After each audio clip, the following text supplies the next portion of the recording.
Hello guys, this is the second video which I had about the endgame.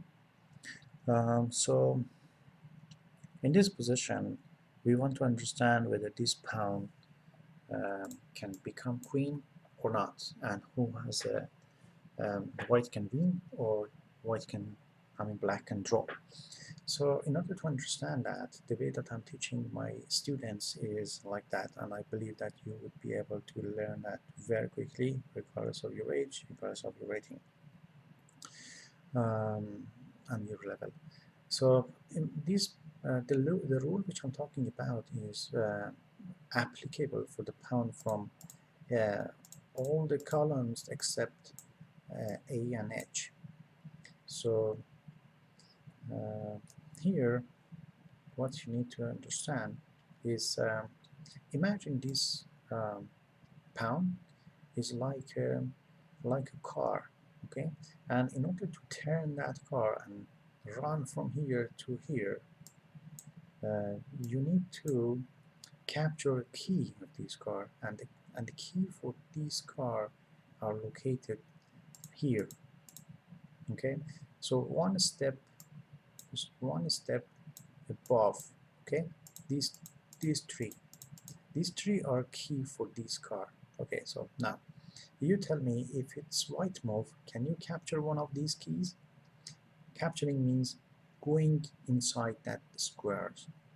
So for now, white cannot go to that squares, right? So if it's white move, yeah, if it's black move, then uh, if comes here, then he's losing control of this square, right?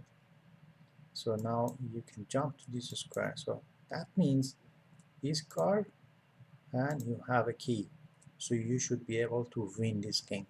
Okay, we don't calculate how we can win, I will show you, but that means this position is already won position and you can win as white. So if kings goes this move, for example, go somewhere, you can go either of square, you can win. Okay, so let's see a quick review how we can win. Let's say king moves here. Okay, now the best move is king here. Now king goes to e6. Now you tell me, if pawn move to a step, is that correct or wrong? If pawn moves to a step, the game is draw. Even if it goes one step, the game is draw. Why?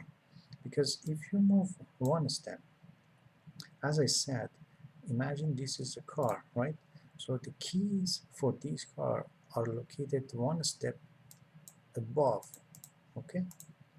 So did you capture one of these keys, or are you able to capture one of these keys? If not, you should not push. If you're sure that you can capture one of these keys in next move, you can push your pawn, otherwise do not push your pawn. I always tell my students, first king, then pawn. In, in king and pawn endgame, keep that in your mind and repeat that for yourself. First king, then pawn, and make sure that you have the keys for the next step. So, okay, now let's see, what is the best move by white? If is it okay to push to a step? For sure, no, because where are the keys for that? So for these keys are located here, right? So again, so pushing to a step also is wrong. What you have to do after this move, the best is bring king in front of king, which we call it opposition. And now this king has to go either left or right, then you can go to either one of these squares and capture the future keys for your card. Then you make sure that your pawn will be safely step forward. So yeah, so let's say played king d6, and what's the best move? Yes, king f5. Now king e7. Again, you can bring your king here, or you could step one. That was, both of them was correct, because if you push one step, you already have one of these keys, so you can push one step. But white can play differently also.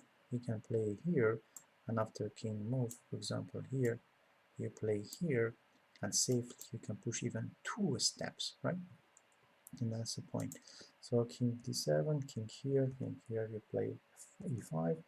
Now, what we have to do, you can even push, because if you push, king goes here, you will come here, king goes somewhere, you capture key squares and you win. Or even here, you can push, even king here, then you can come here, here you push, right? So there is no way for him to defend in this position. If he comes here, then you come king in front of king has to go to f8, king goes to d7, if he goes to d8, go to f7, and then you make queen, and then you win the game, right? Thanks for watching, guys. Keep in touch, watch my videos for the next theoretical endgame. Thank you for watching.